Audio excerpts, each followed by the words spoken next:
All right, welcome to Missing the Shift. So on today's episode, we have Ryanne. Welcome, Ryanne. Thanks, Wayne. I appreciate it. Absolutely. So Ryanne is a kind-hearted and silly storyteller and book connoisseur. She's a no-nonsense American attitude mixed with a little bit of Mediterranean warmth and charm. She loves race cars and unicorns, and she's fairly certain that coffee flows through her veins. She drives a stick and stilettos. I would love to see that because my Jeep is a stick, and so I have enough trouble. She appreciates good food and great company and smiles when the birds sing outside her window. Ryanne is a car girl turned best-selling author of Speedy Phoebe and the Carson Elementary series. She's an inspirational speaker, driven to help audiences navigate life's toughest corners. She lives in Houston, Texas, with her superhero husband, two wild and wonderful kids, and a menagerie of animals. And today you can find Ryanne when she's not doing podcasts, racing through books, motherhood, chronic illness, and life one corner at a time. So, Ryanne, again, welcome to the show. Thank you so much. Absolutely. So, we were talking a little bit about it before we began, but so tell me a little bit about your racing background. Because as we were talking, the show is kind of designed at shifts that I missed when I was in racing. And so, tell me a little bit about that. So it's funny because I have a lot of people ask me, "Oh, are you into cars because your husband's into cars?" It's like, oh no. My love for cars goes back to when I was a little girl wearing my pink frilly dresses because my mom couldn't get me into anything else. Right. But I would play in the sandbox with my Matchbox cars. Hmm. And I would build cities and roads and all kinds of things, and the other little girls were playing house and dolls, and no, I was with my cars. So, Right. lifelong love of cars. And as I grew, it became four wheelers and snowmobiles, and you learn a lot. Um, a lot of important life lessons come from cars. Oh, they do. So here I am, as my husband and I progressed in our careers, the cars started to get cooler and cooler, and we became part of a car group, a car community that Hmm. became our family. And we would do like track days. And we started with drag racing because it was an AMG group, which Hmm. is German muscle. Right. And then it progressed to circuit tracks, and I realized that I really like turning corners. Yes. Some And people I'm don't understand that, but no, yes, I know. and drag racing is cool. Like, I enjoy that Right. too. But there is something about turning a corner, and I'm a huge Porsche fangirl. Um, and so, getting out there on a track in an awesome little Porsche is just an experience like no other. And um, it became something that was fun. And, we didn't actually race in races, but it was Hmm. purely bragging rights. And I Right. joke with my husband that it's my life goal to beat him on the racetrack.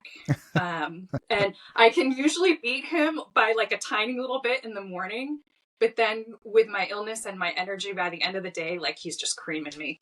Right. Um, but it was something, that we were able to do together, and it was a lot of fun. And there's a certain amount of freedom in being out there. Hmm. And just, it's you in the car and the track, Right. and, nobody Yeah. else. It was an indescribable feeling to be able to do that. Right. So one of the turning points, one of my missing shifts, um, I was on a bucket list track day at COTA, which, if you're a fan of the show, you probably know COTA is the Formula One track in Austin. Hmm. Um, and I was having horrible symptoms after having COVID. Right. Um, and my chronic illness had been undiagnosed up until this point, but we were out there on the track, and I did not even a full session on the first day, and I was having cardiac issues and I'm having tremors and I'm having brain body disconnect. So you're out on a track and your brain is saying turn left and your body is not making the car turn left. Like Right. that's a Yeah. problem. Really. And I was a danger to myself. I was a danger to other people. I had to pull myself off. And Right. it was after that weekend that all of the pieces kind of finally fit together for my doctor. And I finally Mhm. got a diagnosis. And so let's talk about that. So before that diagnosis, though, you are a award-winning financial professional, and then comes that day, and you're diagnosed with it, and it really caused you to change lanes, have to change what you were doing, and so yeah, tell us a little bit about going forward. So because like I said, here you are, award-winning financial professional. You're got your whole career in front of you, and probably you were loving every minute of what you were doing, and now all of a sudden everything changes. So, what had happened was because of COVID, my kids are now distance learning. So, Hmm. I had to kind of step back from my position because at the time, most financial companies, because of federal regulations, wouldn't let you work from home. Right. So, so I had to kind of step back. And it was as I stepped back, and now we catch COVID as a family. We're fortunate that it wasn't as bad, as some people had it. Hmm. But my family's recovering, and I'm not. And now I'm having these tremors, and they're starting to do all kinds of tests, MRIs, and throwing out horrible things like MS and Parkinson's and, really scary stuff. Right. Absolutely. Um, and what it was is so my doctor said, well, this all kind of came up after you had COVID. Let's do a long haul COVID treatment for you. Hmm. So it was 2 weeks of this med cocktail, which was horrific. And I felt way worse on all of these meds for the 2 weeks. And then once they finish, I finally started to feel better. Right. And, the tremors went away. I'm getting back to not, not normal for most people, but I'm not as exhausted. I'm not, having all of these really crazy things going on. But still not feeling great. So, we say, okay, well, it was long COVID. When we caught COVID again, and then, the racetrack thing happened, and now Right. I'm having the heart things. And this is when my Hmm. doctor says, hey, I think this might be Lyme. Now, I'm from New England. I live in Houston now, but I grew up there. Right. And, I was an outdoor girl. Right. So, Hmm. yeah, of course, there was some point where I got bit by a tick. I know there was. Right. So yeah, they think that I had it undiagnosed for 20 years Oh wow. and over 20 years. Right. And it was a few days after my 40th birthday that I get this diagnosis. And it's like, when I say I cried, they were tears of relief because I finally Yes. knew after all this time what I was fighting. Um, because that was really hard. Because, here I am, award winning financial professional, and I'm falling asleep at my desk. I'm having to go out during my lunch break and sleep in my car. Oh Like wow. Yes. that's not normal. And they No. couldn't figure out what it was. Hmm. So to have these answers, and now I was already having to not be at work because of COVID. And it was the perfect time to shift. Right. So you talk about the missing shift. I talk about life giving you curves and downshifting to take them aggressively. Hmm. And I like to say that I'm the car girl who got too sick to drive the fun cars, so I wrote about them instead. Right.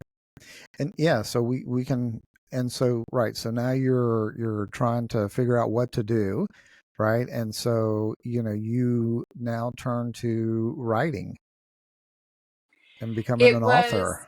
yeah, Yeah. it was so, you know, that cocktail of meds that I was Mm-hmm. on when they thought it was long haul COVID, well, it turns out that that was actually a Lyme treatment as well. And so that's why I started to feel better Right. afterwards. Right. But once I finally had the diagnosis, now I'm on that 2-week cocktail of meds for months.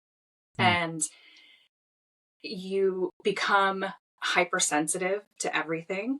Right. So, the kids talking at the dinner table, the smell of food cooking, the lights, everything was just so overwhelming. Couldn't watch TV. I couldn't, listen to the radio. It was all too much. And so the only thing that I could do was read. Right. And I wasn't reading self-help books. No, it was pure escapism. Right. And the more I started to read, the more the ideas started to come. And it was never a case of, oh, these people can write books, I can do it better. It was, these people can write books, I can write books too. Mm-hmm. And it just got to the point where it couldn't contain itself anymore. And here we are. I have 2 children's books published in the Carson Elementary series. My 3rd one, hopefully coming by the end of this year. Awesome.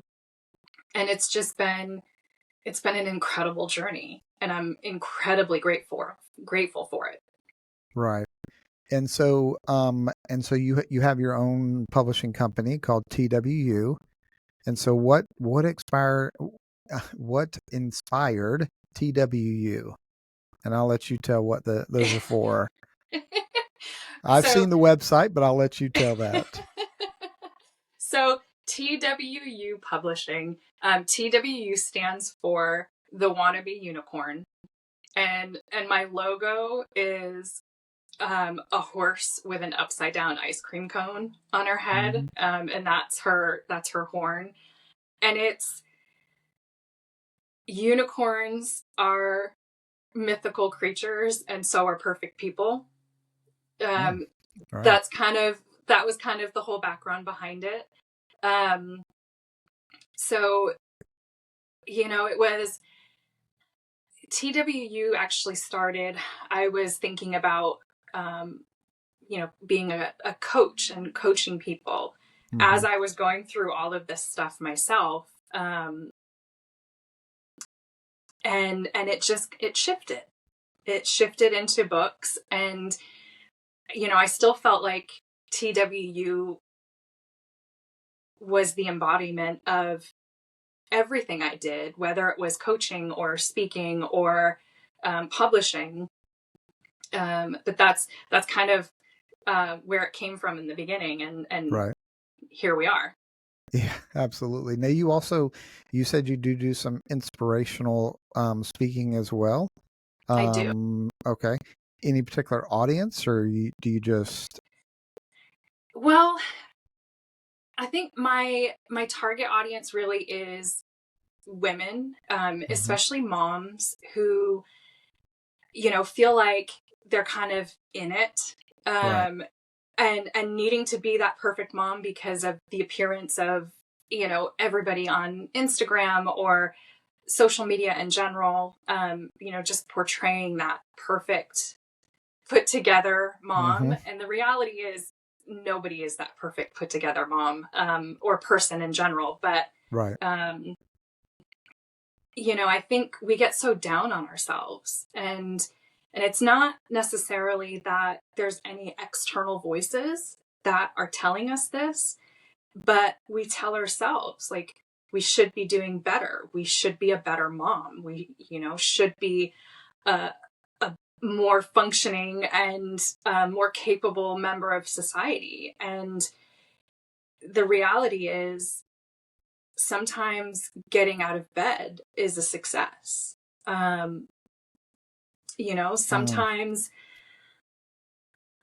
ordering pizza for your kids and having them bring it to you in your bed, that's a success, because now I've taught my children to be compassionate.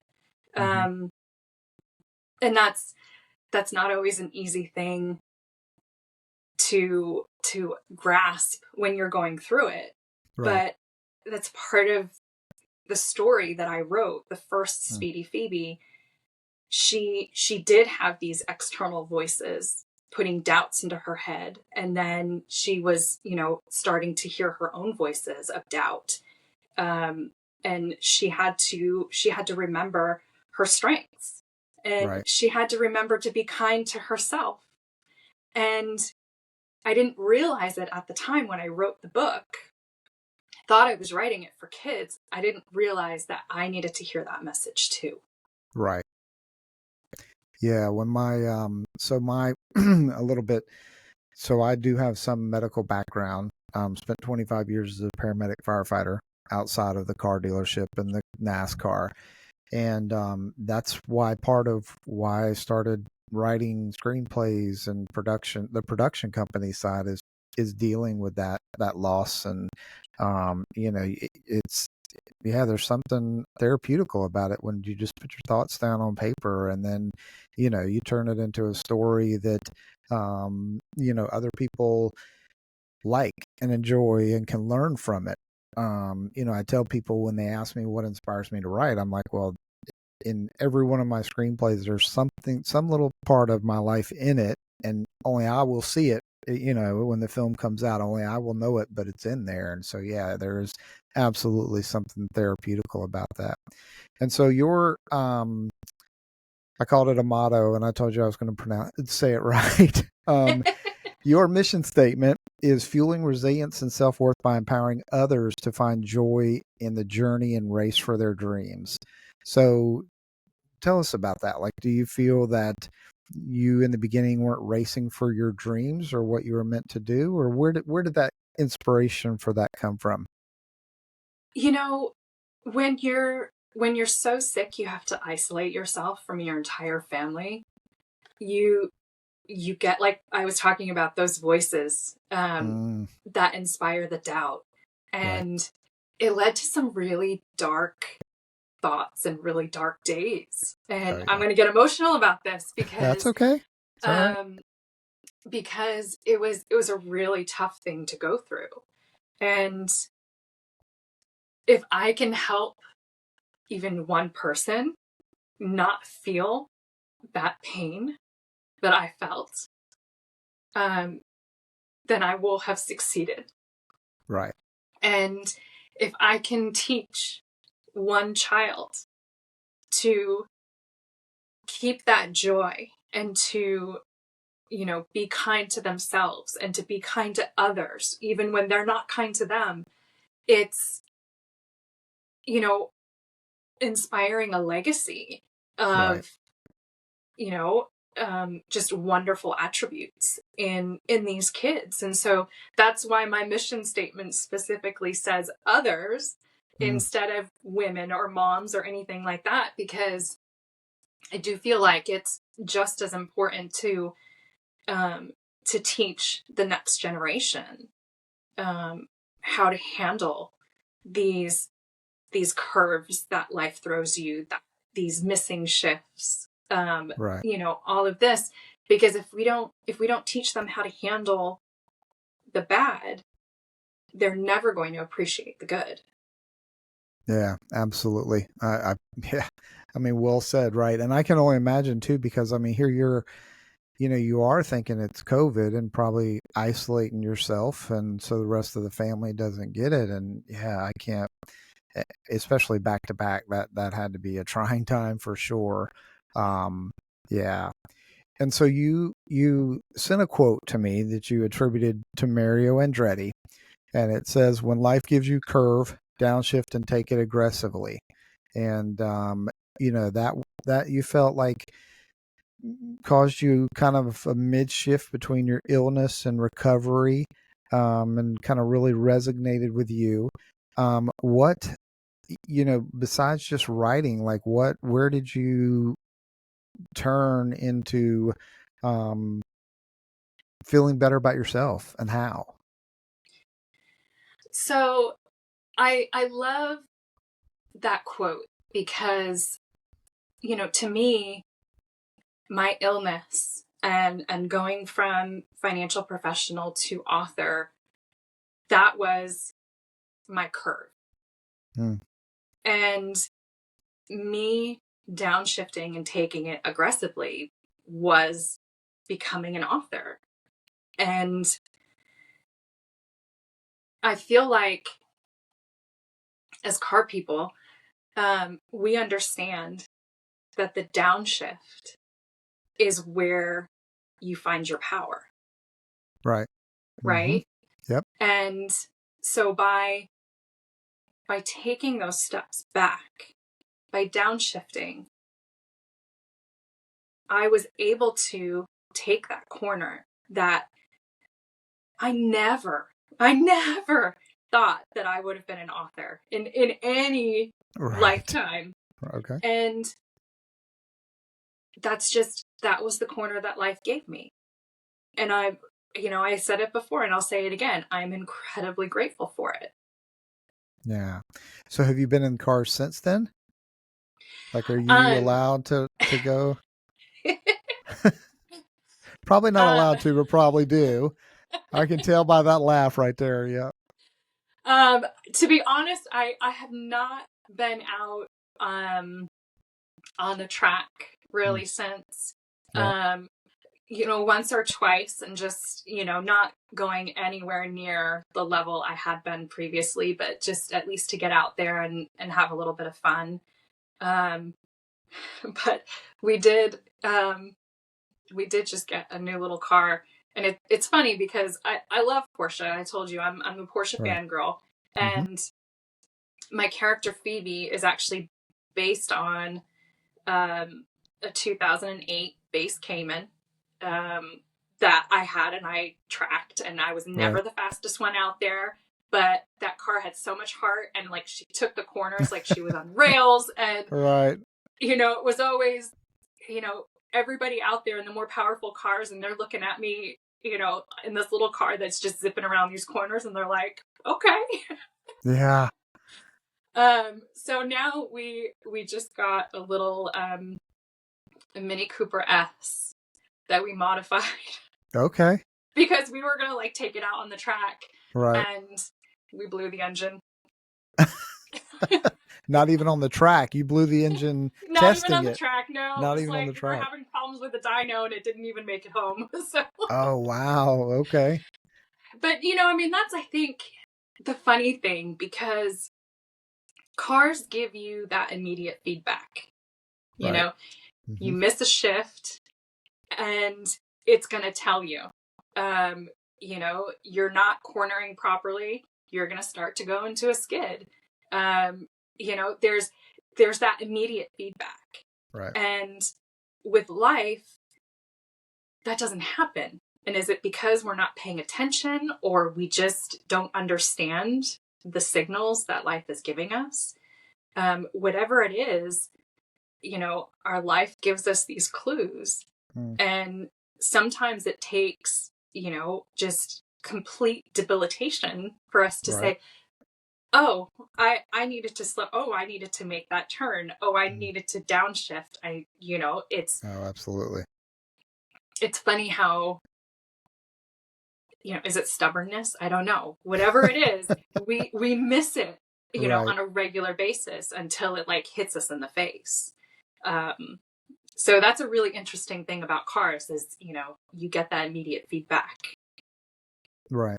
Now, when you were writing the books, did you expect to publish them, or were you just writing for therapy? Like, I mean, was that the goal when you started writing them? And what turned you to children's books, right? I mean, you could have written a self-help book, right? Well, you wound up doing it, you said, but I mean, you could have written, a self-help book, or, about your journey, and finding and discovering what was wrong. Yeah, why, like, did you expect to publish them when you started?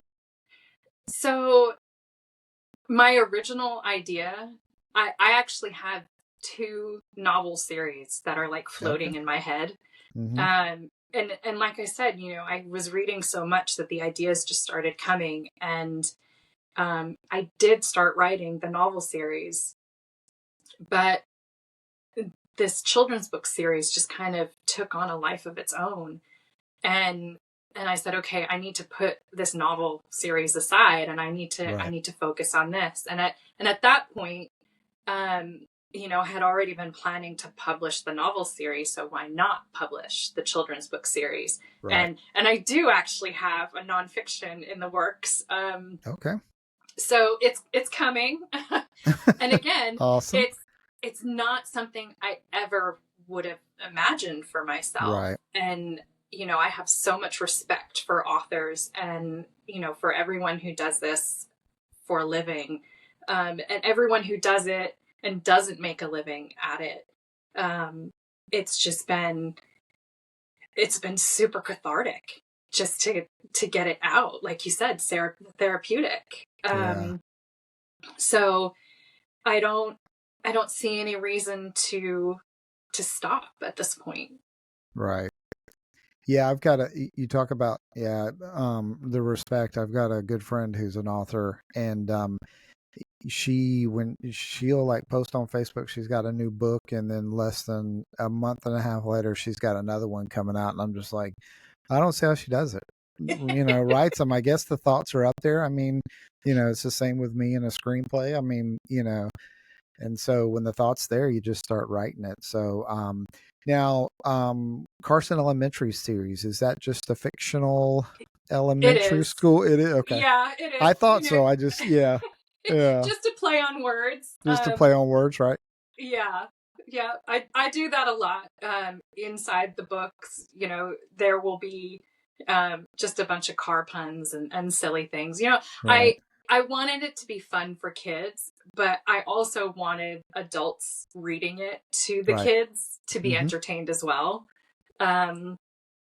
So yeah, I mean, there's some car jokes that might go over the kids' heads, but make sense to us as adults. Right. Yeah.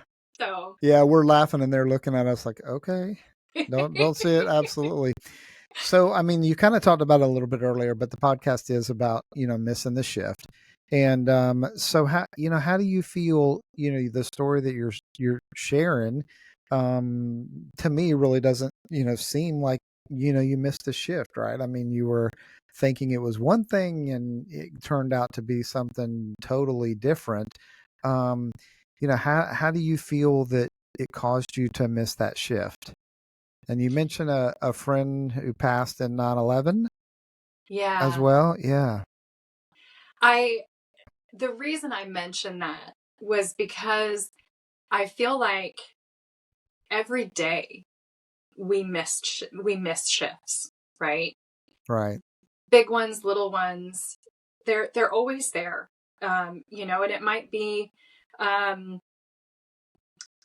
tonight I plan to make some amazing home cooked meal for my kids, but you know what? I'm tired, so they end up eating chicken nuggets. Right. Mm-hmm. That to me is a missed shift. Right. The friends, we lived in the same apartment complex in New York, and we would be in the elevator at the same time going up, and it was we would always say, oh yeah, let's meet up for dinner or for drinks. And she had just gotten this awesome job at Cantor Fitzgerald, and it's like, yeah, we need to celebrate. And nobody made it out of Cantor Fitzgerald Right. that day. And it's like, every time I think about that situation, why didn't we just schedule it? Why did we keep saying, yeah, let's do it. Let's do it. And we never did it. Right. So that to me, that's a huge missed shift in my life. But I think, again, going back to cars give you real-time feedback, and with life, you don't always recognize that feedback. There's these little things that happen on a daily basis where we miss that shift, and it's maybe we don't notice it. Right. So I think, all we can do in life is just pay attention to what brings us joy, and and own up to our mistakes and try to fix them as best as we can, and continue to learn and strive to be a little bit better every day than we were the day before, so that maybe we'll miss less of those shifts. Right. And I think you asked the question best, like, how do we get back on track and stay on it and just continue to do that? I mean, that's very well said. Absolutely.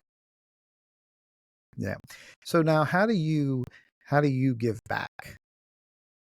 In other words, do you have a favorite charity? Do you volunteer? I mean, so how do you give back, or are you able to, as far as like, volunteering your time or stuff like that? I mean, I definitely am not able to do as much as I wish I could. Right. For me, volunteering for an event means, a few days of recovery afterwards. But one of my favorite events was actually supposed to be at the end of September, and it got postponed.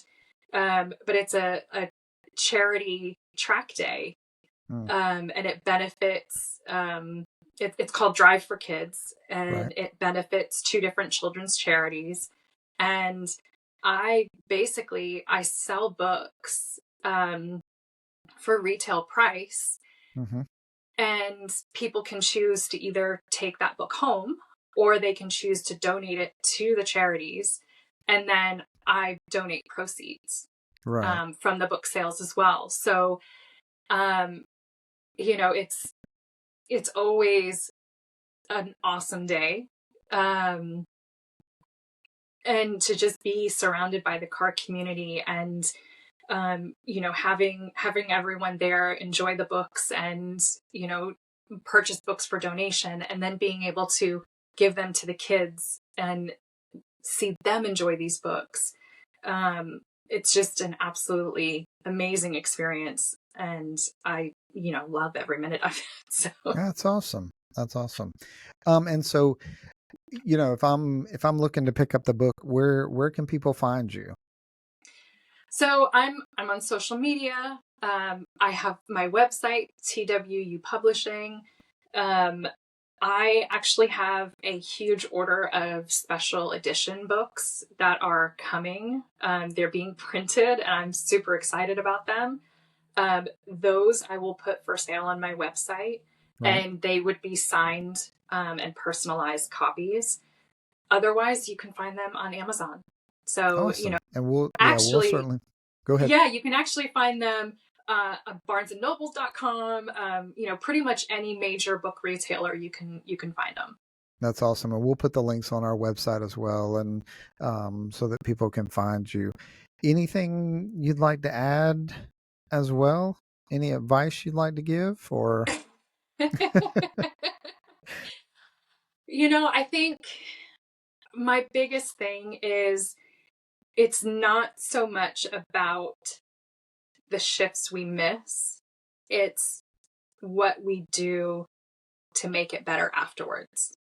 Right. So, yeah. And I think you're right, because for me, that shift I carried with me, we were talking about it, the shift that I missed in NASCAR, and I literally carried that for 25 years.